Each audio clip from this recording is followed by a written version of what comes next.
Okay, this is a secret. Mike does not know that I'm out here, but I am going to show you the whole car because I think it's time. So sit back and enjoy.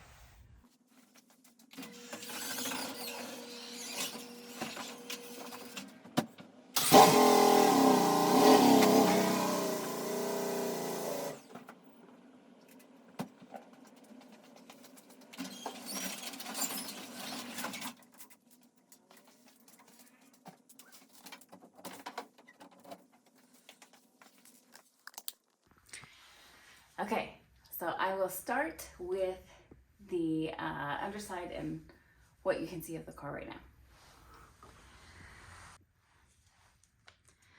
Okay, so I'll start with the wheels because they're obvious. You can see them right here. So everything on this car, for the most part, is from a Hayabusa. So just keep that in mind as I go through everything.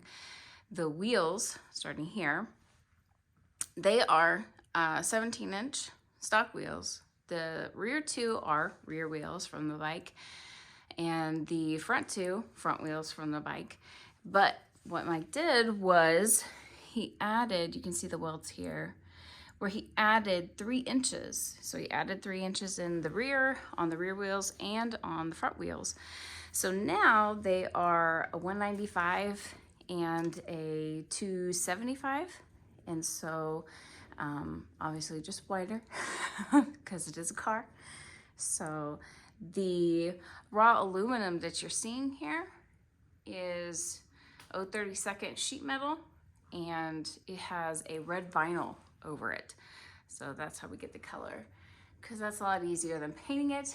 And if there's any defects, you hit it, you scratch it, you can just replace with more vinyl. So now we'll go to the underside.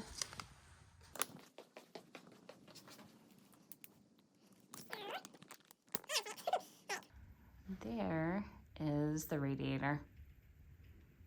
And we'll get to these. I'll go ahead and talk about them now. So these are the reservoirs for the clutch here from this perspective on the right side. These two are for the brakes. The one in the middle, you'll see a split. That one goes to the right and left front brake. And the other one is for the rear. So here's the suspension for the front. These control arms and everything is his design. So he paid attention to what other people do, but had to make something that would work for this and with a motorcycle engine. So the shock here, again, that's a rider or a motorcycle shock. And so from the bike, and there's 4 of them. So 1 here, 1 on the other side, here you can see, and 2 in the back. Should be plenty. There's the caliper and the rotor. Same thing on this side. There you go. And I'll show you the brakes in the back in a second. Okay, and there's the shifter. There's a little map for it. Forward first, back for neutral, and then second, third, fourth, fifth, sixth, back, just like a motorcycle, no reverse. That's Megan getting out of the car and pushing. And this here is the emergency brake. So I'll show you that. That's the reservoir for it. Fuel pressure regulator, fuel pump. There's the pedals. All made by him. Okay, we'll go back here to the engine. Got a flat oil pan. Definitely need that, don't need anything hidden. And there's a turbo, and there's a fuel filter. But these lines that you see coming from, well, I guess the fitting coming from here, right here. So all of those are to support, obviously, the filter and the scavenge pump. You can see it there. So the scavenge pump, anybody who knows anything about turbo, oil is an issue, can be. So preventative measure. Okay.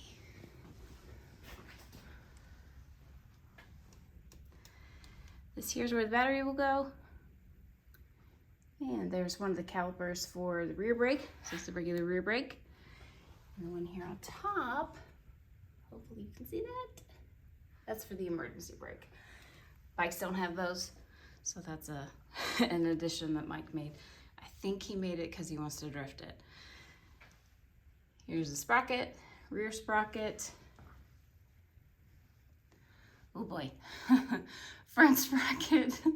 It's chain driven, so chain's not on there right now, but it will be. That's the ECU right there. Has not been mounted yet.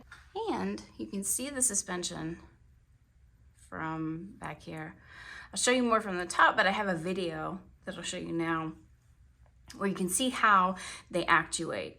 So I think this design, if I'm correct, is influenced, like he used the influence of Lamborghini with, I think, the Huracan. So.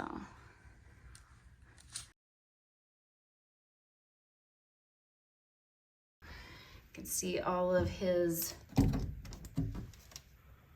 original suspension, everything on this car. Goodness, is all, for the most part, almost everything is his design. He thought it up, and where he thought it was best to purchase something because it would just be more work to make, like the steering here from a car, you know, those are the only things that he didn't create himself. All right, I'll bring the lift down now.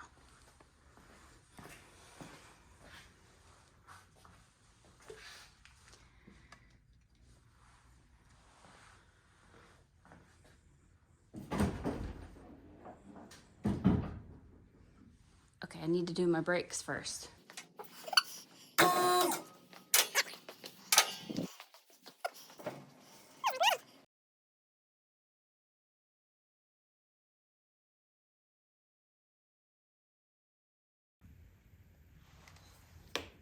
Okay, so here's the car down. So again, this whole design, that's Mike's. And here you can see the suspension that I was talking about. And I can't move it right now myself, sorry.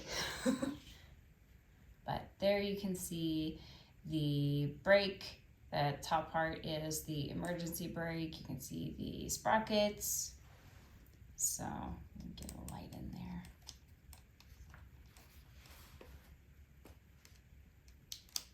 There we go.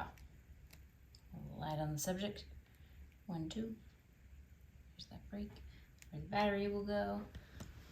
So there's the plenum.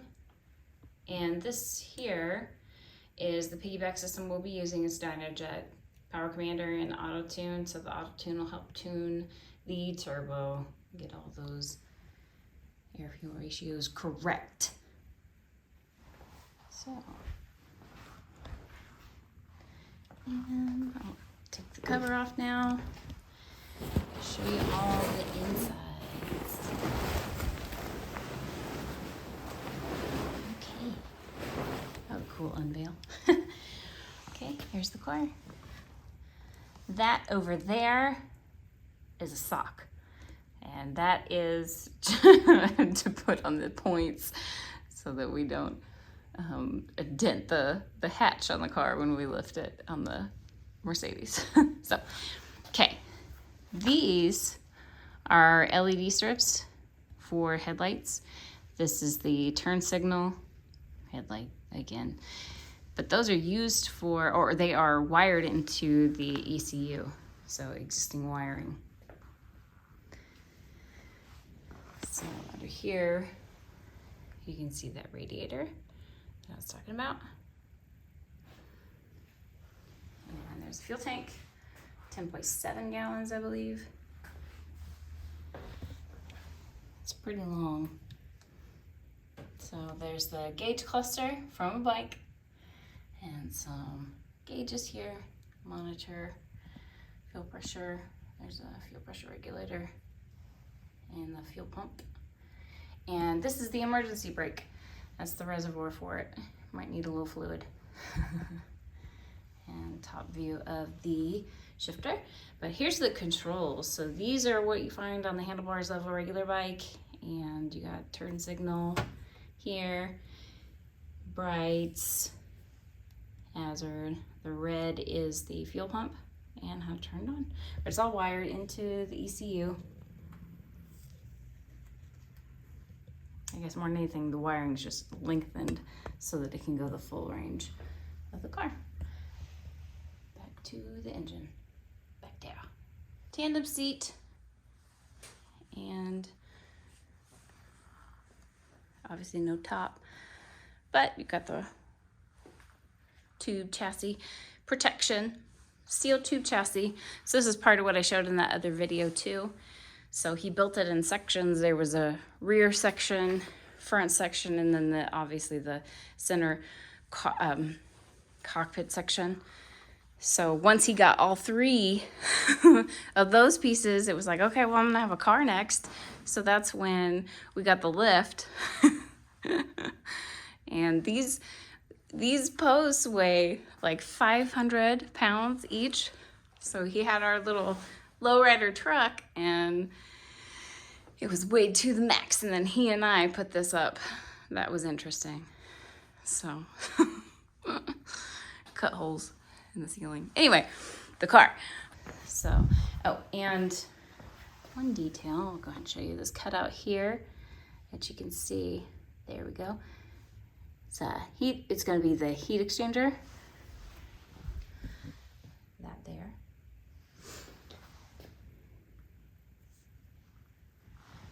And here's an oil cooler on the other side. Right there. So the engine, all the internals for the engine, he rebuilt it this summer. So the bike had a turbo on it. I went an 890 on it with just his original turbo, and it had 6 pounds of boost. So only about, oh gosh, that's maybe 250 horsepower, I believe. So this obviously will be a little bit different. He took everything apart. We used those service manuals and that's what he used. And reinforced rods, heavy duty pistons, bearings, everything was done on this engine. So he'll be looking at somewhere between 350-ish horsepower, using up to 10 pounds of boost. So it ought to be rightfully a handful. So, but that's the car. More to come.